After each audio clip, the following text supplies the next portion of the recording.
have shared our medical knowledge. Freely, we have turned no one away who came to us in need. In the audience, Admiral Tony Clark nodded with satisfaction. His fleets now patrolled dozens of galaxies, but they had never fired a shot in anger. Human strength was used for protection and exploration, not conquest. Dr. Emma Foster sat in the front row, her hair now completely white, but her eyes still sharp. The technologies her teams had developed in secret during the Council years had become the foundation for humanity's golden age. Faster than light, travel that could cross galactic distances in hours, terraforming equipment that could transform dead worlds into gardens in weeks, medical devices that could regrow entire organs. From a single cell we have learned something important. Maria continued. Freedom is not just the right to make our own choices. It is the power to become everything we could be under Council rule.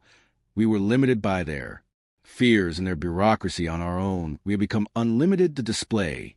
Showed a comparison between the old Galactic Council territory and human space. The Council controlled perhaps a third of what they once had. Their territories were marked in fading red, while human space glowed with bright blue that seemed to grow even as they watched. Meanwhile, on the remains of the Council station, Chancellor Vexmore met with the last 7-member species, the once great. Chamber was nearly empty. Most of the seats were broken or missing. The air recycling system made grinding noises that echoed through the vast space. We have received another request for membership, Vexmore announced wearily. The Spiral Confederation wants to join our alliance. Rick Stahl, who looked much older and thinner than he had 5 years ago, shook his head.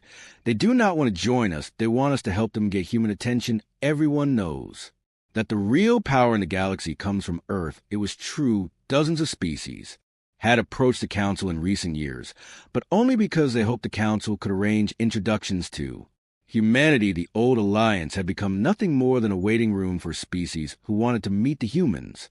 What about our military situation? Asked the delegate from the Crystal Collective. General Vacton stood up. Slowly, the old warrior's armor was dull and patched with repairs. We have 12 functioning ships. He reported. The rest are grounded for lack of parts. Our defensive capabilities are essentially zero. The silence that followed was broken by a soft chime from the communication system. A new message was coming in from deep space. The face that appeared on the screen was unlike anything they had ever seen. The being had 4 eyes arranged in a diamond pattern and skin that changed colors as it spoke. It was clearly intelligent and clearly not from any known species. Greetings, the alien said in perfect galactic standard language. We are the Helix Syndicate from the far spire. We have been observing your galaxy for many years. We wish to make contact with your leaders. Vexer felt a spark of hope. Perhaps this new species would restore some respect to the Council. Perhaps they would see the wisdom of the old galactic order. We welcome you to our galaxy, Vexmore said formally. The Galactic Council is ready to begin diplomatic relations. The alien skin shifted to what looked like an amused pattern. We are sorry for confusion. The being said, we have already made contact with the species that controls this galaxy. We have been in communication with the humans for several months. They have been teaching us about faster-than-light travel and dimensional physics. We are here to inform you as a courtesy, not to negotiate. Vexmore felt his compound eyes dim. Even new species from outside the galaxy knew that humanity was in charge. The humans have invited us to establish colonies in what you call the Outer Rim. The alien continued. They have offered to share technologies that will allow us to explore galaxies beyond this local cluster. We find their approach to diplomacy much more appealing than traditional galactic politics. The transmission ended, leaving the Council members sitting in stunned silence. On Earth, President Santos was concluding her speech to the Congress. We face the future with confidence, she said. We have proven that a species can choose its own destiny. We have shown that cooperation works better than control. We have demonstrated that freedom leads to prosperity for everyone. The audience stood and applauded, but Maria raised her hand for quiet. But we must remember why we are here, she said. 5 years ago, the Council tried to make us submit to their authority. They thought they could control us through fear and intimidation. Instead, they freed us to become what we were always meant to be. She looked out at the faces of humanity's representatives. The galaxy is vast and full of possibilities. There are new species to meet new worlds, to explore new challenges to overcome. We will face them all as free humans beholden to no one but ourselves, and our values the applause was thunderous in space above Earth. The newest human ships prepared for missions to distant galaxies. They would carry explorers, scientists, and diplomats to worlds that had never seen a human face. They would spread the message that freedom and cooperation could create wonders beyond imagination. The old Galactic Council had ruled. Through authority and tradition, the new age belonged to those who ruled through example and inspiration. Humanity had not conquered the galaxy. They had simply shown it a better way to. Live, the Council's absolute horror was complete. They had created their own replacement. By trying to control the uncontrollable, the galaxy now belonged to those who had walked away and never looked back.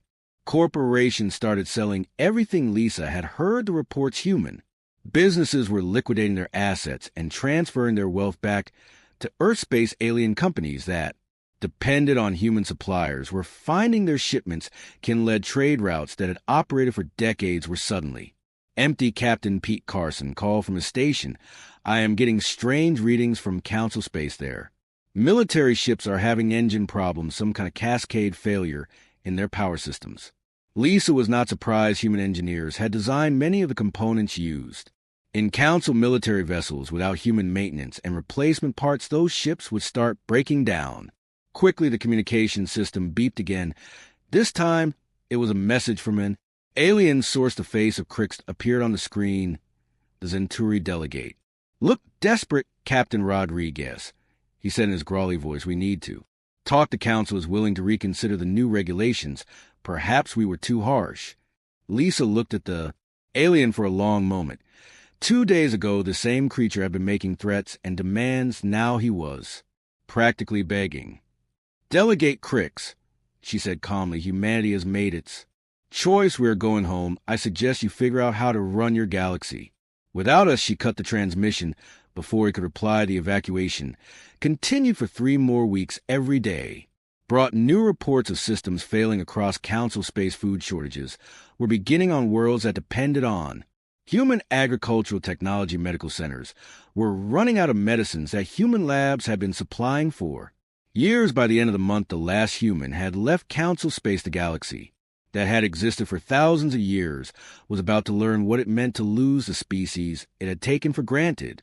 Lisa Rodriguez stood on her bridge and looked at the coordinates for Earth. After 30 days of the largest evacuation in history, humanity was going home. Behind them, the Galactic Council was beginning to understand the true cost of their arrogance. The exodus was complete. Now, they would all see what came next.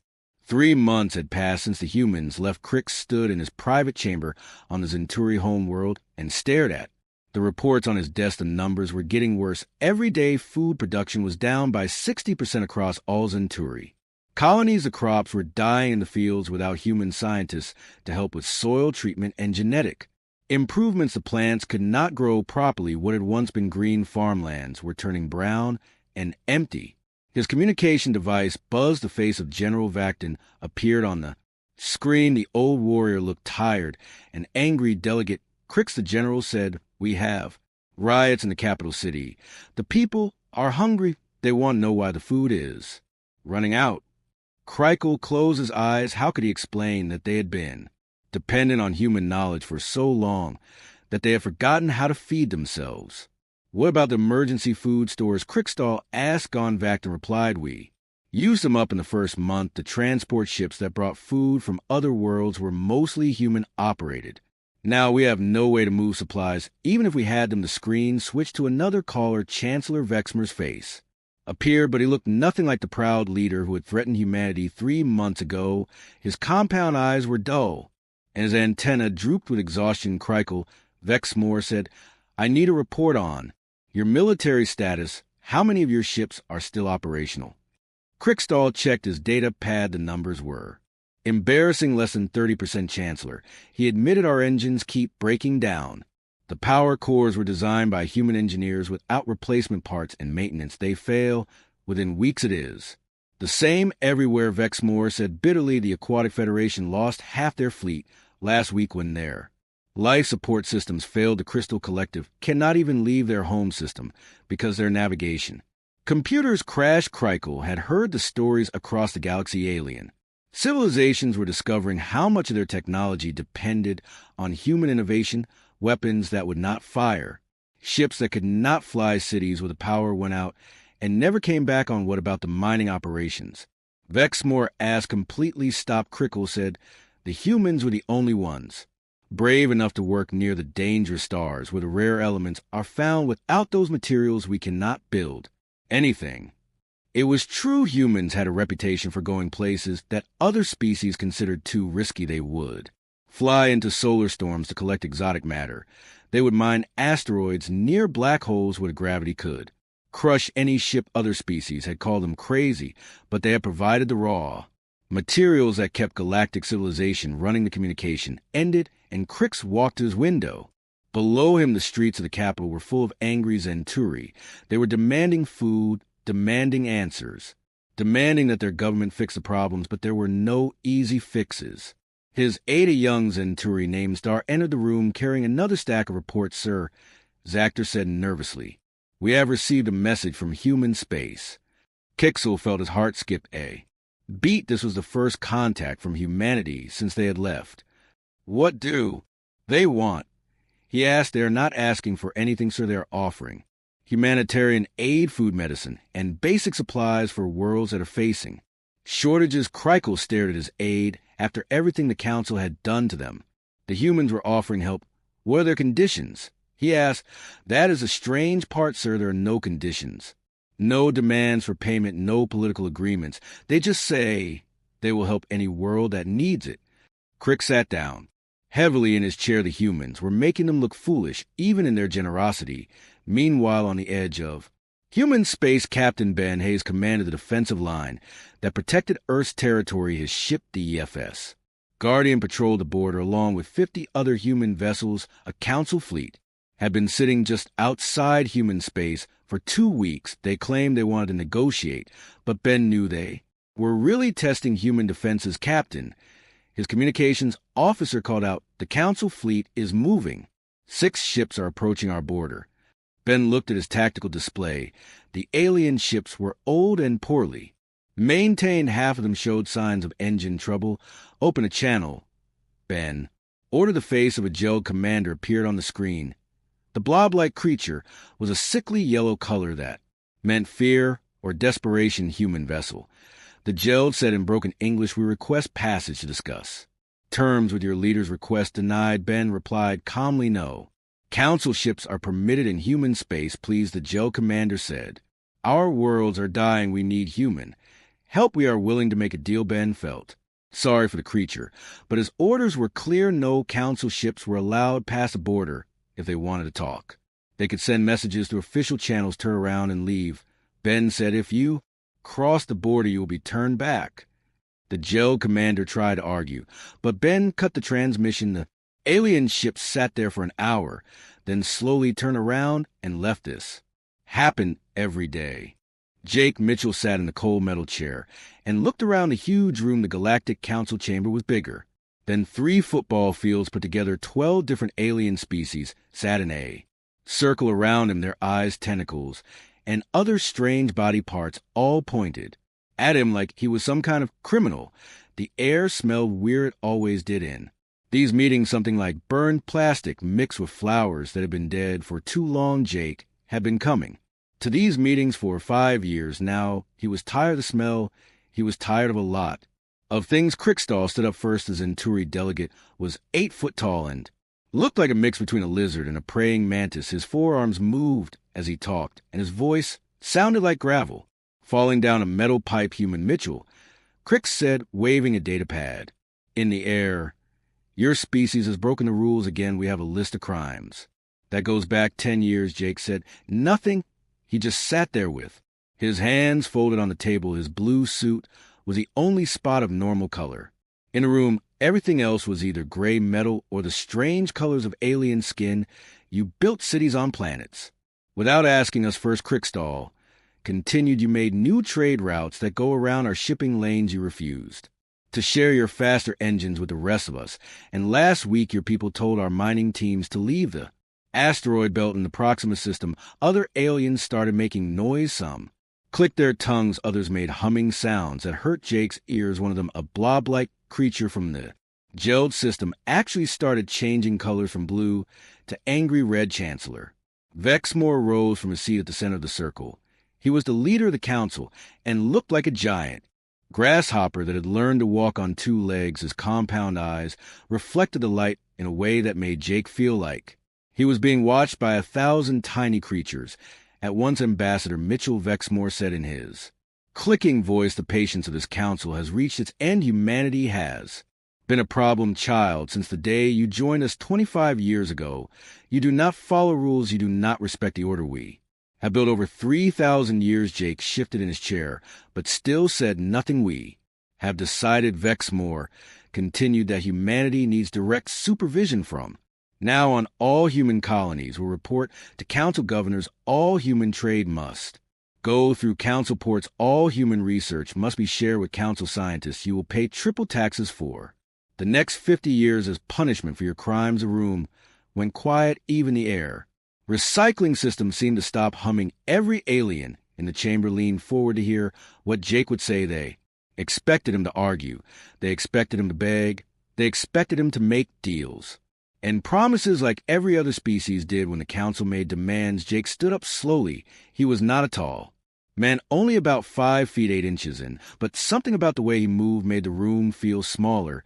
He reached into his jacket and pulled out a folded piece of paper, real paper, not a data pad. The aliens found this strange. Chancellor Vexmore, Jake said in a calm voice, "Members of the Galactic Council, I have an announcement to make." He unfolded the paper and cleared his throat. "The United Earth Federation hereby withdraws from the Galactic Council effective immediately. We cancel all treaties. We end all trade agreements. We quit all military partnerships. We break all defense pacts. Humanity chooses to go its own way." The silence that followed was so complete that Jake could hear his own heartbeat. Then the room exploded into chaos.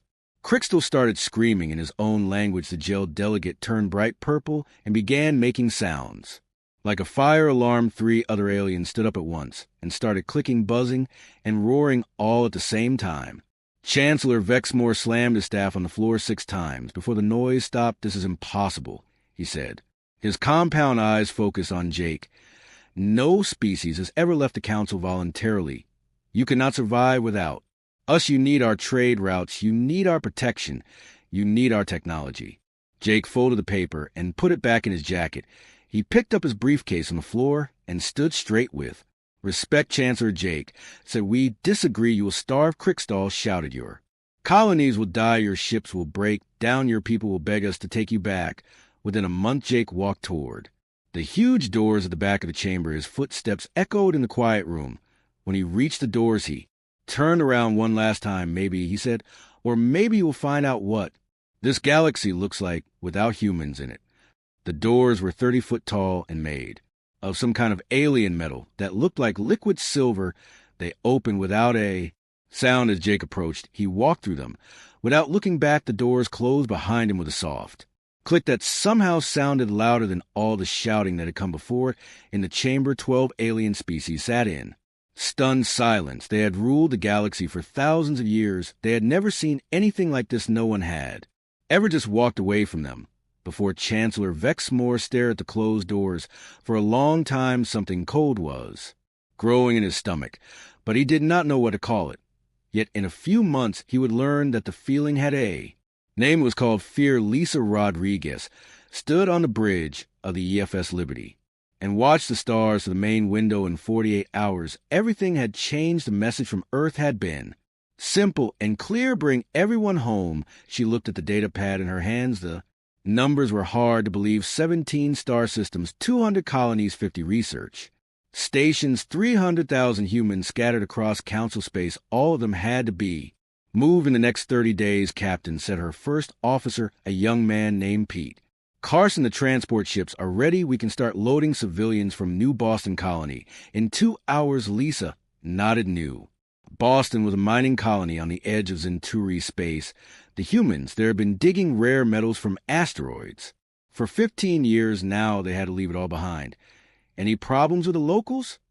Lisa As the Zenturi governor tried to stop our ships from landing, Pete said he claimed we needed council permission to evacuate our own people. Commander Davis told him the permits were no longer required. Lisa almost smiled. Commander Davis was known for being polite, but firm. She could imagine how that conversation had gone. The communication system made a soft beeping sound. Lisa pressed a button, and the face of Admiral Tony Clark appeared on the screen. He looked tired but determined. Captain Rodriguez, he said, how is the evacuation going? Faster than expected, sir. Lisa replied. The colonists were ready to leave before we even arrived. It seems word has spread quickly.